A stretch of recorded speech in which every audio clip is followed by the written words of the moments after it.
Hello दोस्तों, तो आज फिर स्वागत है मेरे यूट्यूब चैनल Zerato.in पे आप लोगों का। तो आज हम लोग जिस टॉपिक के बारे में बात करेंगे वो बात करेंगे पिच डेक के बारे में कि किस टाइप से जो है हम लोग पिच डेक वगैरह डिजाइन कर सकते हैं, पिच डेक होता क्या है और पिच डेक के अंदर हम लोग क्या क्या जो की पॉइंट्स होते हैं वो हम लोग इंक्लूड करते हैं। तो इसी के बारे में आज हम लोग जो है स्टेप बाय स्टेप बात करेंगे। तो प्लीज़ मेरे चैनल को लाइक और सब्सक्राइब जरूर कीजिएगा अगर वीडियो पसंद आता है तो चलिए फिर शुरू करते हैं। तो सबसे पहले हम लोग बात करेंगे पिच डेक है क्या। तो स्टेप बाय स्टेप हम लोग इसके बारे में बात करते हैं। तो सबसे पहले मैं आप लोगों को बता दूं, ये वर्ड फाइल के थ्रू हम लोग जो है जाएंगे, समझेंगे कि किस टाइप से हम लोग जो है point by point pitch deck में होता क्या है और पिच डेक क्यों बनाई जाती है। तो जब भी हम लोग कोई बिजनेस को स्टार्ट करते हैं या फिर स्टार्टअप के लिए हमारा बिजनेस रजिस्टर होता है, तब इन्वेस्टर या फिर स्टेक होल्डर्स जो लोग होते हैं, जो हम लोग बिजनेस देते हैं या फिर इन्वेस्टमेंट करते हैं हमारे बिजनेस में, तो वो लोग सबसे पहले जो डिमांड करते हैं वो पिच डेक की करते हैं।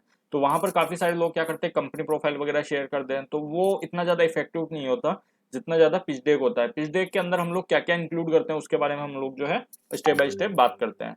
तो सबसे पहले मैं आप लोगों को बता दूं पिच डेक है क्या। पिच डेक ऑलरेडी मैंने बताया कि आपका जो बिजनेस आइडिया है या फिर आपका जो स्टार्टअप है उसके अंदर आप जैसे क्या बिजनेस कर रहे हैं, किस टाइप से आप अपने कस्टमर को प्रेजेंट करेंगे, उस बारे में हम लोग जो है पिच डेक के अंदर बात करते हैं। पिच डेक बनाई किस लिए जाती है, वो कम्प्लीटली एक ब्रीफ प्रेजेंटेशन है जो स्टेक होल्डर या फिर जो भी अपना इन्वेस्टर होता है उसके सामने आपकी प्रेजेंस जो है वो एक्सप्लेन करता है। ठीक है। अब पिच डेक जो होती है वो एक स्लाइड शो फॉर्मेट में होती है। उसके लिए आप कोई भी टूल यूज कर सकते हैं, आप चाहे तो पीडीएफ यूज कर सकते हैं स्लाइड टूल के लिए, और उसके अलावा आप जैसे पावर पॉइंट यूज कर सकते हैं और गूगल स्लाइड्स जो आती हैं वो यूज कर सकते हैं। पिच डेक के लिए आप ये तीन चार टूल जो है वो यूज कर सकते हैं, और आजकल तो काफी अच्छा टूल है कैनवा। कैनवा के थ्रू भी आप जो है पिच डेक वगैरह रेडी कर सकते हैं। अब हम लोग बात करते हैं पिच डेक बनाई क्या हो जाती है, पिच डेक का गोल क्या होता है। पिच डेक का जो गोल होता है प्राइमरी, वो गोल क्या होता है कि आप कैसे भी करके जो आपकी ऑडियंस है, जो भी आपका कस्टमर है या फिर आपका इन्वेस्टर है या फिर आपको जो भी बिजनेस वगैरह दे रहा है बंदा जिसके सामने आप अपना बिजनेस प्रेजेंट कर रहे हो, कैसे उससे हम लोग इन्वेस्टमेंट ले सकें या फिर उसके साथ कोलोबरेट कर सकें और कैसे उसके साथ जो है बिजनेस कर सकें, और किसी भी टाइप से हम लोगों को हमारा जो वेंचर है उसके अंदर सपोर्ट मिल जाए, उसी को हम लोग जो है पिच डेक के अंदर इंक्लूड करते हैं। और पिच डेक इसीलिए बनाई जाती है, पिच डेक का प्राइमरी गोल यही है ताकि हम लोग कैसे भी करके अपने बिजनेस को जो है मजबूत कर सकें, दूसरे के साथ में ज्वाइंट वेंचर या फिर जैसे भी करके हम लोग जो है कर सकें। ठीक है, सपोर्ट के थ्रू। अब हम लोग बात करते हैं कि पिच डेक के अंदर होता क्या क्या है। एक जो कंप्लीट एक परफेक्ट पिच डेक होती है उसके अंदर हम लोग क्या क्या की नोट्स इंक्लूड करते हैं उसके बारे में हम लोग जो है अब स्टेप बाय स्टेप बात करेंगे। तो स्टार्टिंग से करते हैं पॉइंट नंबर 1 से।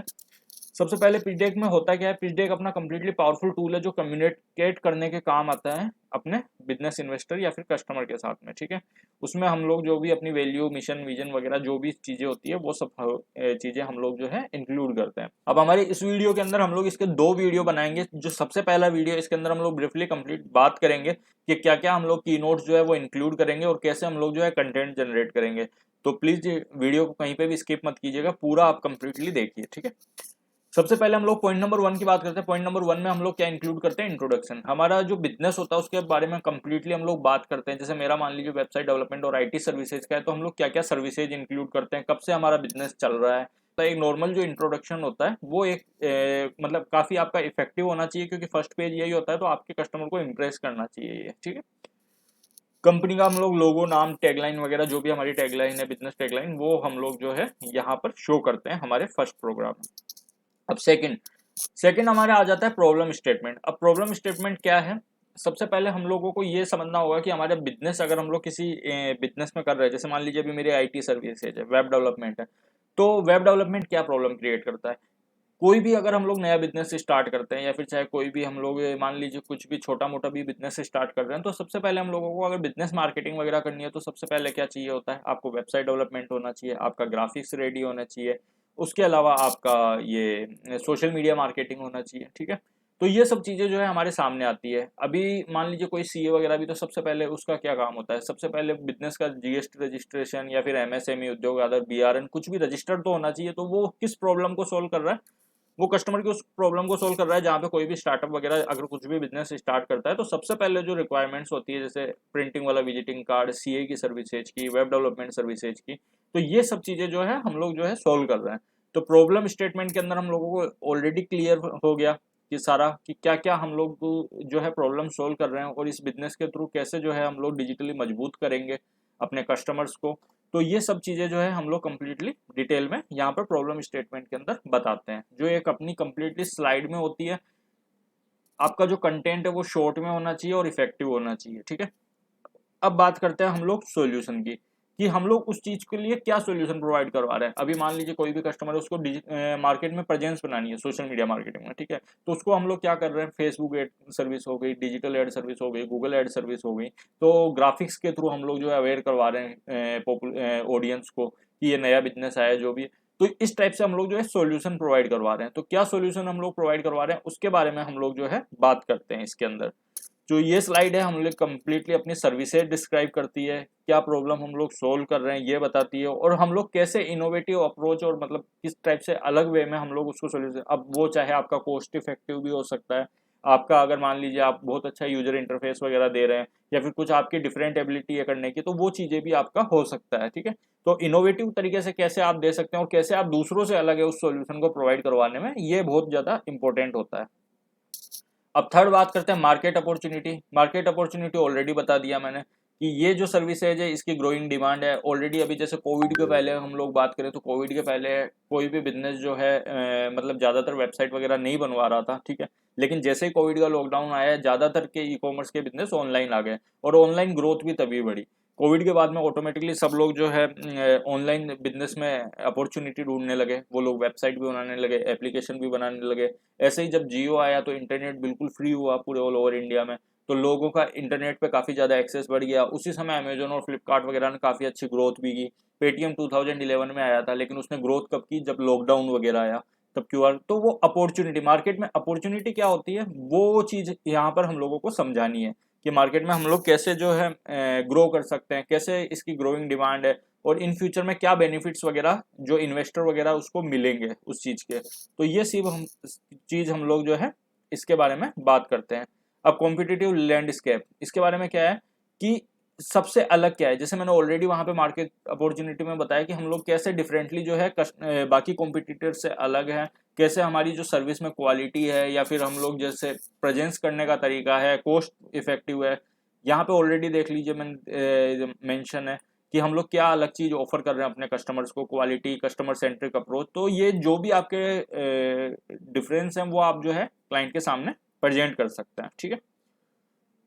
अब सिक्स जो इंपॉर्टेंट पॉइंट आता है वो आता है टीम का, ठीक है, कि हमारी टीम मेंबर्स कौन है। हम लोग अपने जो टीम मेंबर्स हैं उनको इंट्रोड्यूस करवाएंगे, उनके क्या रोल है, उनका पिछले कुछ सालों में क्या एक्सपीरियंस रहा है, कैसे जो है हमारे कंपनी के लिए वो लोग ग्रो करवा रहे हैं, हम मतलब कंपनी ग्रो कर रहे हैं, ठीक है। हमारे टीम मेंबर्स का क्या इंपॉर्टेंट रोल है इसके बारे में हम लोग जो है इसके अंदर बात करते हैं, ठीक है। टीम मेंबर्स के बारे में कंप्लीटली ये पूरी डिटेल वगैरह टीम मेंबर्स की हमारी हो जाती है। फिर अब हम लोग बात करेंगे सेवंथ पॉइंट में क्लाइंट सक्सेस स्टोरी। जो हमारे एग्जिस्टिंग क्लाइंट है उन वो किस टाइप से हम लोगों के बिजनेस से सेटिस्फाइड है, मतलब हमारी सर्विसेज से सेटिस्फाइड है, कैसे हम लोगों ने उनके बिजनेस को ग्रो करवाया है, कैसे उनके टेस्टिमोनियल वगैरह, जो भी आपके कुछ बिग ब्रांड्स होते हैं, जैसे मार्केट के अंदर कुछ अच्छे ब्रांड्स हैं जिनको आपने काम किया हो तो उनको आपको प्रेजेंट करना है। जितने अच्छे ब्रांड और लोगो यहाँ पर आप प्रेजेंट करेंगे उतना ही ज़्यादा अच्छा इन्वेस्टमेंट और वो सब कुछ इन्वेस्टमेंट और बिजनेस मिलने के आपके चांसेस बढ़ जाते हैं। अब अपना आता है एट्थ। एट्थ जो है बहुत इंपॉर्टेंट है। यहाँ पर जो है थोड़ा सा आपको अकाउंटिंग वगैरह ये सब चीज़ों की नॉलेज होनी चाहिए। आपका बिजनेस मॉडल आपको समझाना है और कैसा आप जो रिवेन्यू वगैरह डे बाई डे जो जनरेट कर रहे हैं और प्राइस स्ट्रक्चर आपने किस बेस पे रखा है, ये सब चीज़ें आपको यहाँ पर इंक्लूड करनी होती है। आप कैसे, क्या आपने इन्वेस्टमेंट किया है, क्या कैसे आप जो है business time to time grow कर रहे हैं, और आपका ग्रोइंग रेट क्या है, ये सब चीज़ें हम लोग जो है इसके अंदर इंक्लूड करते हैं।